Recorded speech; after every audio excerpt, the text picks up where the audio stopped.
আল্লাহ তাবারক ওয়া তাআলা রাসূল সাল্লাল্লাহু আলাইহি সাল্লাম এদের ব্যাপারে বলছেন, এরা কারা, এদের সম্পর্কটা কি জানেন?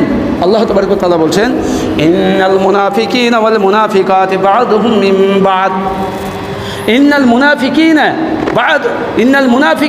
ওয়াল মুনাফিকাতি বা'দুহুম মিন বা'দ।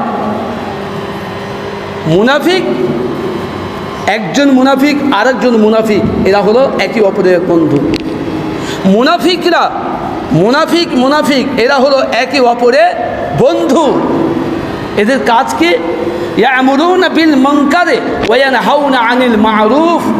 এদের কাজ হচ্ছে মানুষের মধ্যে দ্বন্দ্ব লাগিয়ে দেওয়া। ইয়ামুরুনা বিল মুনকার, এরা ইয়ামুরুনা বিল মুনকারি ওয়া ইয়ানহাউনা আনিল মা'রুফ। এরা ভালো কাজে বাধা প্রদান করবে, সঠিক কাজে বাধা প্রদান